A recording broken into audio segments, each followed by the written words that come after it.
तो जैसा हमको पता है कि ये कोरोना की महामारी, इसके जो आंकड़े दिन प्रतिदिन बढ़ते हुए आ रहे हैं, तो ये एक स्वाभाविक है कि सरकार पूरी तरह से इसको कंट्रोल करने के लिए अपनी पूरी ताकत लगाए हुए है।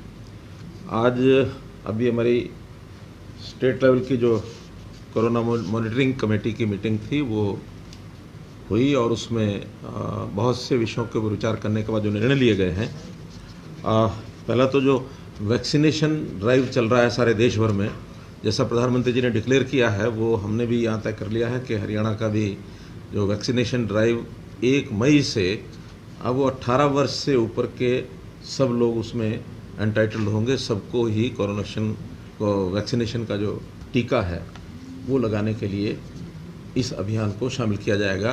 पहले 45 साल से ऊपर की आयु के लोग थे, अभी 18 से 45 भी उसमें जोड़ दिए गए हैं और इसका सबका रजिस्ट्रेशन कराया जाएगा और उस रजिस्ट्रेशन को 28 अप्रैल से खोला जाएगा। तो जो भी वैक्सीनेशन का टीका लगाने वाले ऐसे लोग होंगे वो अपने आप को रजिस्टर करेंगे। उनकी चॉइस होगी कि वो सरकारी व्यवस्था में इंजेक्शन लगवाएंगे या प्राइवेट व्यवस्था में लगवाएंगे। अभी तक तो सरकारी और प्राइवेट व्यवस्था एक ही जैसे चल रही थी, पूरी स्टेट के ही कंट्रोल के सिस्टम से थी, कोई कहीं भी लगवा सकता था। लेकिन अब ये जो नया फेज शुरू होगा 1 मई से, इसमें सरकारी व्यवस्था में तो जितने ये लगेंगे इंजेक्शन वो सब फ्री ऑफ कॉस्ट लगेंगे, लेकिन बाकी प्राइवेट वालों को जो कि वो खरीद कर लाएंगे और उनकी अलग से व्यवस्था चलेगी। खरीद के लाने के बाद उनके अपने रेट्स होंगे। रेट्स हालांकि जो सरकार को भी अब 1 मई के बाद पैसे से ही इंजेक्शन मिलेंगे, लेकिन सरकार उस पैसे को अपने खर्चे में वहन करेगी। प्राइवेट लोग चूँकि खरीद के लाएंगे तो वो पैसे से ही शायद लगाएंगे, या कोई कॉरपोरेट जगत के लोग उसमें कंट्रीब्यूट करना चाहेंगे तो वो कर सकते हैं। इंडस्ट्री के लोग भी हम उनको अपील करेंगे कि वो अपनी जो लेबर फोर्स है उनको अधिक से अधिक संख्या में इंजेक्शन ला करके और उनको मुफ्त लगाएं और स्वयं अपने कॉर्पोरेट जगत के लोग हैं उस खर्च को वहन करें, ऐसा उनको हम अपील करेंगे। तो इस प्रकार 18 से 600 रुपया पर इंजेक्शन ये प्राइवेट का रेट है और 400 रुपया पर इंजेक्शन ये सरकारी रेट है। तो सरकार जो खरीद के लाएगी वो 400 रुपये के हिसाब से लाएगी, लेकिन वो पैसा हम अपनी स्टेट की ओर से ही उसमें वहन करेंगे। इसी प्रकार जो वर्तमान में पेशेंट्स आ रहे हैं, अधिक से अधिक लोग जो कोविड पॉजिटिव हो रहे हैं, आज संख्या जैसा कल की संख्या हमारी पूरी स्टेट की 10,000 से भी ऊपर हो गई है। अकेले गुरुग्राम की संख्या कल जो है 4,300 थी और एक समय ऐसा था जब पिछली बार पहली वेव में हाईएस्ट संख्या हमारी वो 3,100 ही रही थी। अब उससे ज़्यादा केवल एक ज़िले की ये हुई है, तो इसलिए कुछ ज़िलों में बड़ी अलार्मिंग सिचुएशन हो गई है। लेकिन हमने सारी व्यवस्थाएं अभी तक भी चला रहे हैं, आगे भी अब चलाएंगे। उसमें पहला विषय तो है कि जो बेड्स हैं उनकी संख्या बढ़ाई जाए, तो इस पर पूरा विचार हुआ है। हमारे जितने मेडिकल कॉलेजेस हैं उसमें संख्या बढ़ाने के लिए आज पूरी योजना बनी है, चाहे वो सरकारी हैं चाहे प्राइवेट हैं, उन सब में व्यवस्था की जा रही है। सरकारी व्यवस्था में अकेले पीजीआई रोहतक में अब व्यवस्था 1,000 बेड की वो कर दी गई है और वो कल से उन बेड्स पर सारी व्यवस्था होने के बाद एडमिशन्स वो शुरू हो जाएंगे। अन्य सब मेडिकल कॉलेजेस उनमें 1,250 बेड्स की व्यवस्था ये और बढ़ाई गई है। विशेष तौर पर उल्लेख करना चाहूँगा कि जो अटल बिहारी वाजपेयी मेडिकल कॉलेज फरीदाबाद का है, जो भी नया बन रहा है, जो पहले गोल्ड फील्ड नाम से था वो सरकार ने लिया है, उसमें आर्मी के डॉक्टर्स उन्होंने कहा कि हम पूरा स्टाफ देंगे और 2 दिन में वो स्टाफ वहाँ पहुँच जाएगा और वहाँ 200 नए बेड इसकी व्यवस्था ये हो जाएगी। प्राइवेट हॉस्पिटल्स इनको भी जहाँ कहीं पहले 25% थे, कहीं 30% थे, अब उनको सबको कह दिया गया है कि 50% बेड्स वो अवश्य कोविड बेड्स के रूप में परिवर्तित करें। जो इससे ज़्यादा कर सकते हैं उनको भी आह्वान किया गया कि वो अपनी मर्जी से इससे ज़्यादा भी कर सकते हैं, लेकिन मिनिमम 50% बेड्स की व्यवस्था वो ज़रूर करें।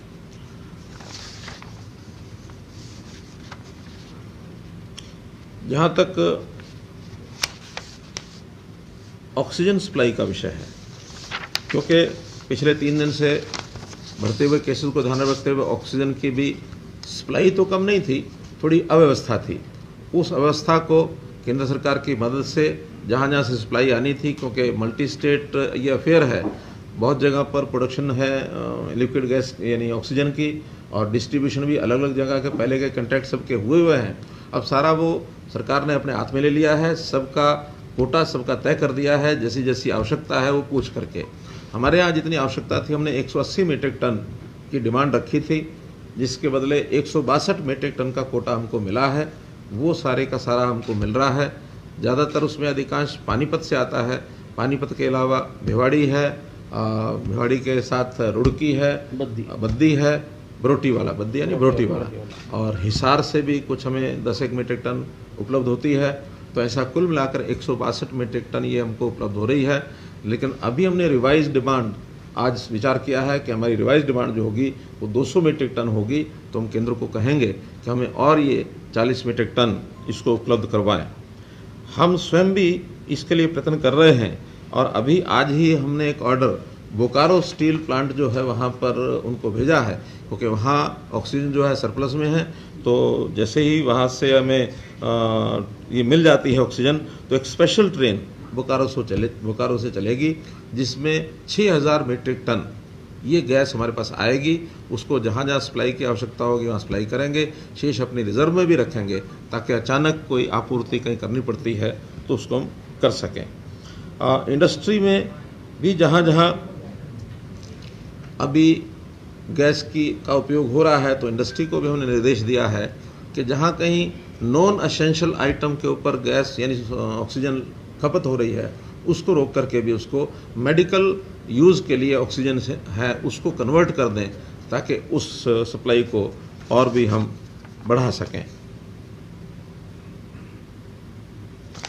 इसके साथ जो और निर्णय लिए हैं, मेडिकल हॉस्पिटल्स में, कॉलेजेस में ओपीडी सिस्टम को भी हमने लिमिटेड किया है कि जितने आवश्यक ओपीडी है उतना ही वहाँ उनको एक प्रकार से अटेंड करके, और बहुत ज़रूरी कोई केस है जो इमरजेंसी है उसी को एडमिट करेंगे। अन्यथा सबको ये कहा है कि कोविड पीरियड के समाप्त होने के बाद अब कुछ सामान्य बीमारियाँ ऐसी होती हैं जिसको कुछ समझने के लिए टाला जा सकता है, उसके बाद ही उसको वो लोग उसमें आगे आए।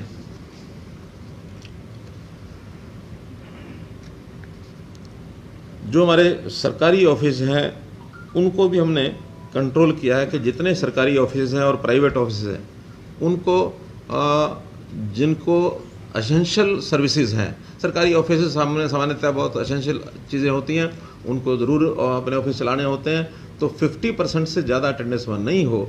लोकल जो ऑफिस का इंचार्ज है उसको हमने ये भी कहा कि इससे कम में भी अगर व्यवस्था हो सकती है तो उस व्यवस्था से वो काम करें।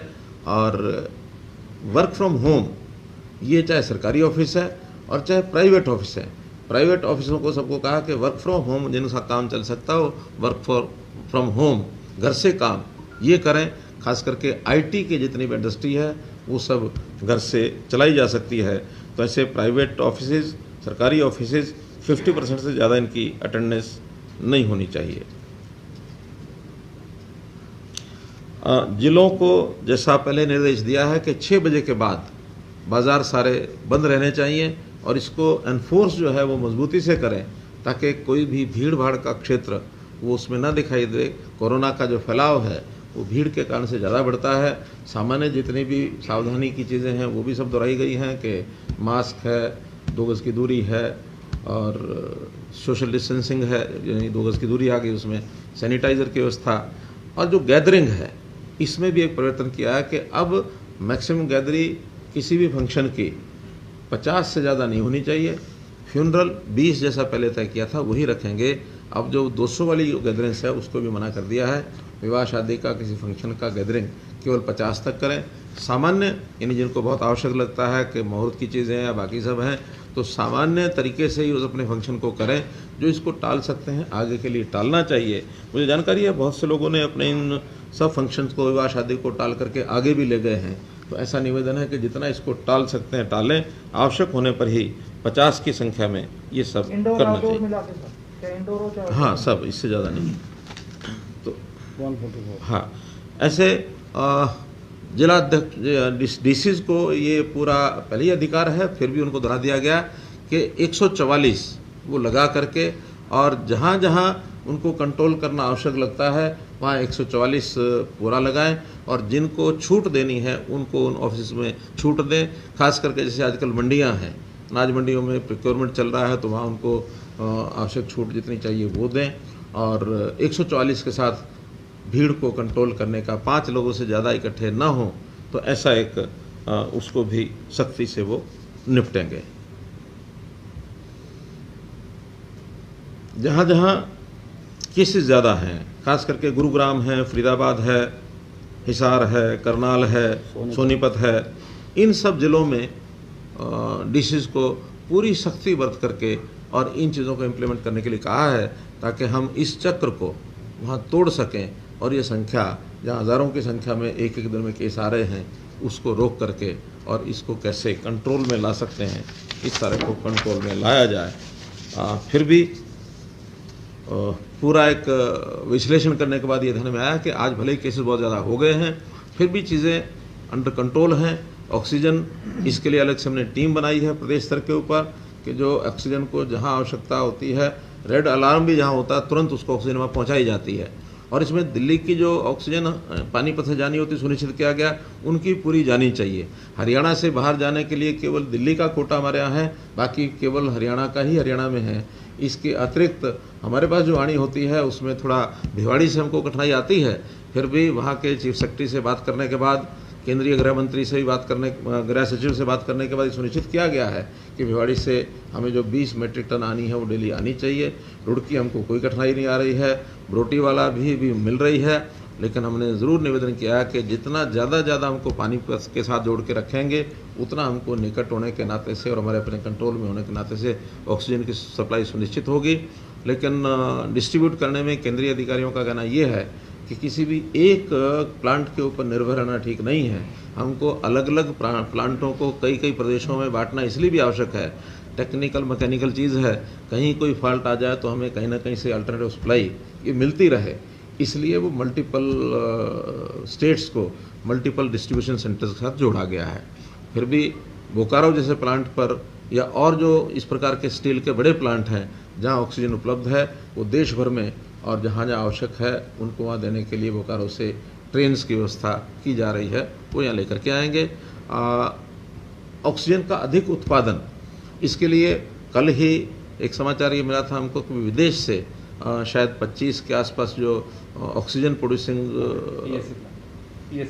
प्लांट्स जो हैं वो लाए जा रहे हैं, और हम ज़रूर कोशिश करेंगे कि एक आध प्लांट वो हमें भी मिल जाए, ताकि हम आगे फ्यूचर में किसी प्रकार की कोई कंटिंजेंसी हो उसको हम पूर्ति कर सकें। छोटे छोटे प्लांट्स ऑक्सीजन बनाने के, ये भी कई जगह पर चालू होने की स्थिति आ गई है। जैसे 6 तो हमारे पास पहले से आए हुए हैं, उसको 2 दिन के अंदर चला देंगे। जो स्टाफ है उनका चलाने का वो अभी आने वाला है, जिस दिन आ जाएगा 1 या 2 दिन के अंदर वो प्लांट चालू हो जाएंगे। कल एक SGT ने भी हमको बताया कि उन्होंने एक ऑक्सीजन जनरेटर वो स्थापित किया है, वो भी 3 दिन के बाद चालू हो जाएगा। 200 बेड्स की व्यवस्था उस ऑक्सीजन के प्लांट के साथ उनकी जोड़ दी जाएगी। हर जो इंडस्ट्री के लोग हैं वो इसमें आगे आने के लिए तैयार हैं।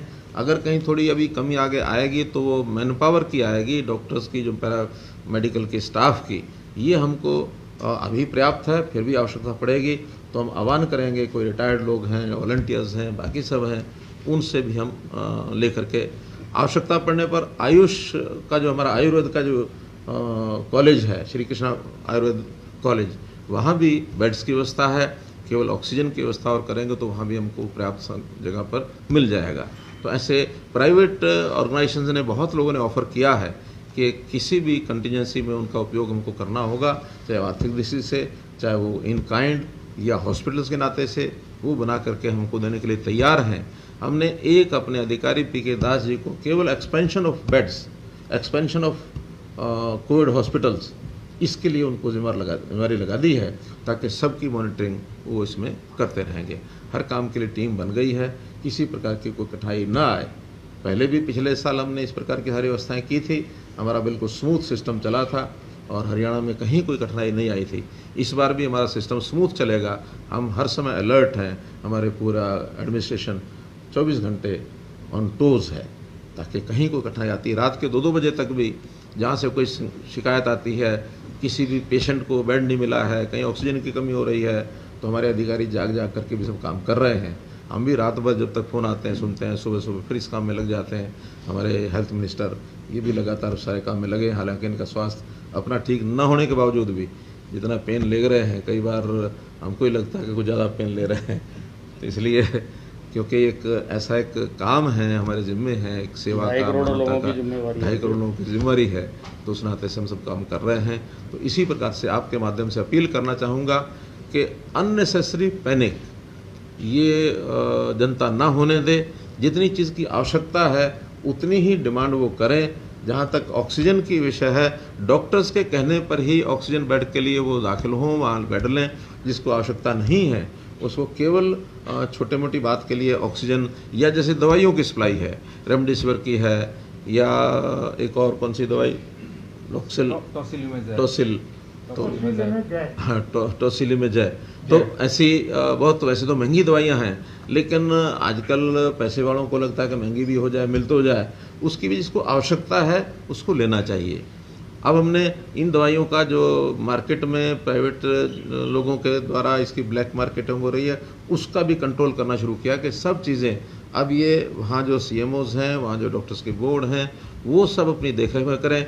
IMA को भी हमने निवेदन किया है कि वो भी सभी हॉस्पिटल्स को, प्राइवेट को, सबको वो लिखें कि ये प्रिकॉशन सब बरती जाएँ, और पूरे समाज को, पूरे प्रदेश को हम लोग उनके इलाज के लिए, उनकी सुविधाओं के लिए हमेशा तत्पर हैं।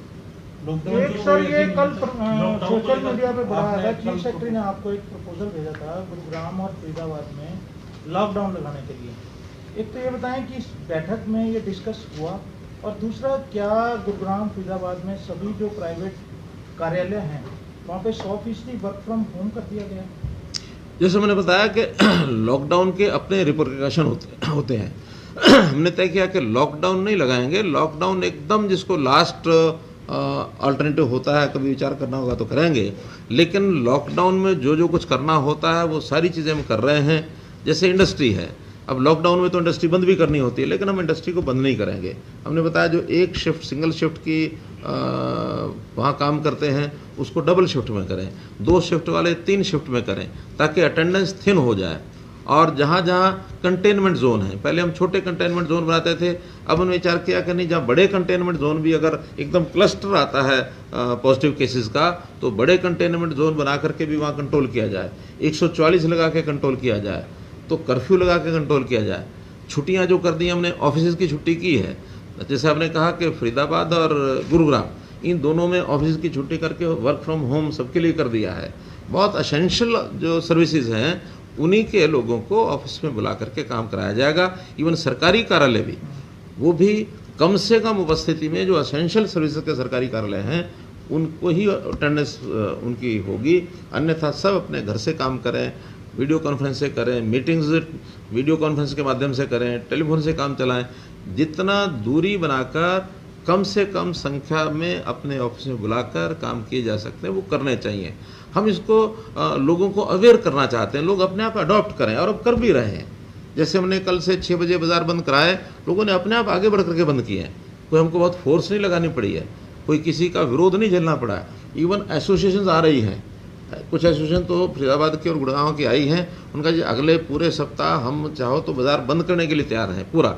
हमने कहा ठीक है, आप अपने बंद करने का निर्णय अपना ले लीजिए, हम तो चाहेंगे कि भी कम से कम ऑर्डर निकालने पड़े, लोग अपने आप अडॉप्ट करें, क्योंकि अभी ये नया विषय नहीं है, ये हमारे लिए सेकंड टाइम आ रहा है। तो सेकंड टाइम में फर्स्ट टाइम की चीज़ें सब लोगों को पता है, और जिस गति से ये बढ़ रहा है उस गति से सब लोगों को ध्यान में है कि जान है तो जहान है।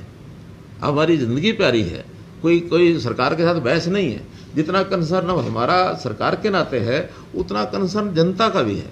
सर, जैसा कि आपने बता रहे हैं, यही बात बता रहे हैं, एक बार क्लियर कर दीजिए कि गुरुग्राम और फरीदाबाद के लिए सरकारी के लिए क्या है, प्राइवेट के लिए, ओवरऑल हरियाणा के लिए क्या है? मैंने बता दिया कि डीसीज को हमने पूरी पावर दे दी है, जितनी शक्ति ज़्यादा कर सकते हैं वो करें। 144 भी लगाएं, 6 बजे से जो बंद करने का, बाजार बंद करने का वो भी कराएं, कर्फ्यू रात का जो है जिसको कहना चाहिए कोरोना कर्फ्यू, वो लगाने का सब जगह का ऑर्डर हमने किया हुआ है। ऑफिस जो है इन 4-5 जिलों में तो बंद करने के लिए कहा ही हमने, फरीदाबाद, गुरुग्राम, सोनीपत, करनाल, हिसार, यही है रोहतक। तो ऐसे ये 5 जो 6 जिले। मैं कहता हूँ इसके अलावा भी डिप्टी कमिश्नर जब चाहें डिजास्टर एक्ट में हमने उनको पूरे अधिकार दे रखे हैं कि उसके बाद भी उनको लगता है कि नहीं इस जिले के अंदर ये और बंद करना है, उनको हमारे से पूछने की जरूरत नहीं है। अब वो पूरी पावर्स हमने डिप्टी कमिश्नर्स को दे दी। सर एक और सवाल आ रहा है, जब ये सारी दुकानें बंद हो जाती हैं उसके बावजूद जो लिकर वेंट हैं वो कल भी देखने में आया कि वो खुले रहते हैं, क्या हमने उनको छूट दी है एसेंशियल आइटम में, किराना और केमिस्ट के बाद, या वो अपने आप ही ऐसा समझ रहे हैं कि ऐसा है? डिप्टी कमिश्नर को कह दिया है कि जैसा वो चाहे वैसा करें। कोई मोहल्ले में इक्का दुक्का दुकान है, मैं लिकर में मैं सबकी कह रहा हूँ, किराना भी है, लिकर भी है, किताबों की भी है, बाकी सब है। जहाँ भीड़ भाड़ नहीं है वहाँ हम रोकने के लिए ऐसा नहीं कि जबरदस्ती डंडा चलाएंगे, केवल लोगों को दूर रखना है, भीड़ ना हो कहीं भी। अब कहीं मानो किसी दुकान के ऊपर 4 से ज़्यादा लोग पान के भी ऊपर इकट्ठे होते हैं तब भी रोकेंगे, लिकर पर भी इकट्ठे होंगे तब भी रोकेंगे, लेकिन 2-4 लोग हैं जाके अपना काम कर रहे हैं तो कर रहे हैं। हाँ, सर जो वर्क फ्रॉम होम केवल भीड़ ना हो ये हेतु है। कोई दुकान के ऊपर हमारा किसी के ऊपर विरोध नहीं है, नॉर्मल चलने वाली दुकानें हैं, नॉर्मल रूटीन में तो एक सप्ताह में एक छुट्टी होती है, वो होती है। लेकिन अब चूंकि कोरोना का तो एकमात्र फंडा ये है कि जहाँ कहीं भीड़ है उसको नहीं होने देना, वो ऑर्डर डिप्टी कमिश्नर और उसको इम्प्लीमेंट करने वाली पुलिस खूब करेगी। सर जो वर्क फ्रॉम होम की बात की आपने, उसके अंदर सर कर्मचारी और जो मजदूर है वो वर्क फ्रॉम होम नहीं कर पाएगा क्योंकि उनका तो मैन पावर का कर्मचारियों का मैंने बताया कि 1 यानी 1 शिफ्ट की बजाय 2 शिफ्ट करें, आधे हो जाएंगे, 2 की बजाय 3 शिफ्ट करें, कम हो जाएंगे। तो इसलिए थिन पॉपुलेशन के साथ, थिन अटेंडेंस के साथ ये सारे काम अलाउड हैं। सर एक वाहनों के जो जिले हैं इसमें क्या किस तरह जो क्या मापदंड रहेंगे सर, जो आपने जिले गिनाए हैं, सोनीपत गिनाया होता है? यहाँ संख्या चूंकि 600, 800 आ रही है, हो सकता है कल मानो संख्या बढ़ेगी कहीं तो 2 जिले और जोड़ देंगे। 4 दिन लगता है कि वहाँ संख्या रुक गई है तो 2 जिले थोड़ा कम ढिलाई हो जाएगी। ये चीज़ हर दिन के परिस्थिति के ऊपर निर्भर करेगी। अब जैसे चंडीगढ़ ने अपने किया था क्या, लॉकडाउन किया था, अब उन्होंने खोल दिया, अब उनका निर्णय है ये। अब दिल्ली है वो सोमवार तक उनके वो सारे जो लॉकडाउन के विषय हैं, सोमवार पता नहीं क्या निर्णय लेते हैं। इसलिए हम भी अपने निर्णय जो है हर दिन बैठेंगे, हर दिन निर्णय लेंगे। हमने सर गुरुग्राम, फरीदाबाद, सोनीपत, रोहतक, बहादुरगढ़ में जो बॉर्डरिंग से एंट्री है, एग्जिट है, वहाँ कुछ सख्ती का फैसला लिया? कोई ऐसा विषय नहीं है, नॉर्मल जैसी चीज़ें चलती हैं चलेंगी। जहाँ भीड़ होगी, और भीड़ में भी कुछ स्थान तो ऐसे होते हैं जहाँ हमको अपील करनी होती है। अपील पर कौन कितना मानता है ये सबके अपने कंसर्न का विषय है। आज जहाँ भीड़ होती है वहाँ भी लोग कहते हैं भाई कोविड है तो ज़रा अलग हो जाओ, दूर हो जाओ। बहुत सी संस्थाएं अपने अपने कार्यक्रम स्थगित कर रही हैं, बहुत पार्टियों ने स्थगित किया है। आज हमारे यहाँ भारतीय जनता पार्टी के प्रदेश अध्यक्ष ने कहा कि हम भी अपने 15 दिन में केवल कोविड के काम में अपने कार्यकर्ताओं को लगाएंगे, बाकी कोई कार्यक्रम नहीं करेंगे। सर पंजाब से बड़ी संख्या में किसान अभी धरने की तरफ जा रहे हैं, क्या उसको लेकर भी कुछ अपील करेंगे? ना है साहब, वो टीका के लिए मांगे, जो मीटिंग थी सोनीपत में किसानों के साथ, टीके के लिए मांगे। एक वाहनों को लेकर रोडवेज बसेस है, जैसे उसमें भीड़ होती है, निजी वाहनों में भी जाते हैं, प्राइवेट बसेस भी, उनके लिए कुछ वाहनों का तो हमने कितना किया ना, पहले 50% वाहनों का 50% है, सरकारी बसों का सर, वाहनों का 50% रिस्ट्रिक्शन है। हाँ जी, निजी वाहनों के लिए, निजी वाहनों का तो ये कि मास्क लगा के यहाँ चलें, चाहे गाड़ी में हैं चाहे स्कूटर पर हैं, 2 से ज़्यादा स्कूटर पर ना बैठ के जाए, और उसमें 4 हैं। हाँ, उसमें गाड़ी में 4 हैं। सर मेडिकल कॉलेज में ही ओपीडी बंद है या सिविल हॉस्पिटल्स में? जहाँ जहाँ कोविड हॉस्पिटल की व्यवस्था हो गई है वहाँ बंद है। सर रेमडेसिविर को लेकर भी क्या स्टेटस है सर अभी प्रदेश में? अभी हमारे पास 1000 वायल में से 600 वायल अभी हमारे पास हैं उपलब्ध, सब जिलों में, कहीं 20 हैं, 30 हैं, 15 हैं, सब जगह उपलब्ध है। कहीं कोई जिला ऐसा नहीं है जहाँ हमारा रेमडेसिविर का इंजेक्शन ना हो। सर कोविड डेडिकेटेड बेड्स की संख्या कितनी इस टाइम पे स्टेट को टारगेट क्या बनाया सरकार ने, जाने वाले दिनों में इतनी संख्या तक हम अचीव कर लेंगे? बेड्स जैसे मैंने बताया कि आज हमने जो विचार किया बढ़ाने का, 1000 रोहतक का, 1250 मेडिकल कॉलेजेस का है, तो ऐसे 2250 बेड्स तो आज ही हमने विचार किया। ये ऑक्सीजन के बेड्स की बात है। बाकी हमारे पास वेंटिलेटर सब जगह हैं। 10,000 बेड हैं इस हम्म। कंट्री में ऑक्सीजन। पहले हाँ, पहले। 10,000 पहले हैं तो 2,500 ही और बढ़ जाएंगे। सर ऑक्सीजन की अभी भी कई स्टेट है जैसे दिल्ली है, वहाँ पर काफी दिक्कत हो रही है। हरियाणा में क्या नियम रहते हैं सर, जो हॉस्पिटल हैं प्राइवेट हॉस्पिटल उनको ऑक्सीजन देने को लेकर, या कोई आम लोग? नहीं, सब हमारे कंट्रोल बना हुआ है। जिले में एक मॉनिटरिंग टीम है बनी हुई, प्रदेश में मॉनिटरिंग टीम बनी हुई है, प्रदेश के लोग जिलों से करते हैं। आज तो बल्कि हमने नई व्यवस्था की है, डिविजनल कमिश्नर्स को अपने जो उनके 4-4 जिले हैं, 5-5 जिले हैं, उनको 5 जिलों का कोऑर्डिनेटर बना दिया कि कहीं भी किसी हॉस्पिटल में सपोज एक 4-5 घंटे से कम ऑक्सीजन रह गई है तो वो रेड अलर्ट करेंगे, और जो भी हमारे हरियाणा में ट्रक जहाँ कहीं सप्लाई कर रहे हैं तो जहाँ बहुत कम रहेगी उसको वहाँ डाइवर्ट करेंगे। सबकी अपनी एक कैपेसिटी है। हर शहर में किसी हॉस्पिटल की 1 टन की है, किसी 2 की है, किसी की 3 की है, किसी की 5 की है। तो एक जब ट्रक जाता है तो 5-6 हॉस्पिटल में जा करके वो डिस्ट्रीब्यूट करके आता है। सबके अपने टैंक बने हुए हैं, तो किसी भी जगह बहुत कम ना हो जाए। और आगे कोशिश करेंगे जैसे हमारे पास उपलब्ध प्राप्त हो जाएगी तो 24 घंटे की सुनिश्चितता हम हर हॉस्पिटल की कर लेंगे। उसके बाद फिर रिजर्व भी कुछ ना कुछ रखेंगे। हमने एक स्टोरेज टैंक का भी विचार किया आज के, बड़ा एक स्टोरेज टैंक हमारे पास हो जाए ताकि 24 घंटे की जो सप्लाई है वो उसमें हम रिजर्व रख सकें। लेकिन वही है ना कि उपलब्धता कितनी है और उसकी कंजम्पशन कितनी है, उसी में से होगा। हर प्लांट अपनी पूरी क्षमता से अब ऑक्सीजन जो है लिक्विड वो बना रहे हैं। इस समय तक कोई ऐसी कठिनाई किसी भी हॉस्पिटल में नहीं आई कि जहाँ बिल्कुल ख़त्म हो गई हो। एक आध हॉस्पिटल ऐसा ज़रूर था जहाँ 3 घंटे 4 घंटे की सप्लाई रह गई थी, हमें दूसरी जगह से हमें डाइवर्ट करनी पड़ी, वरना कहीं 24 घंटे, कहीं 36 घंटे, कहीं 12 घंटे, 18 घंटे, ये सब जगह रिजर्व है हमें।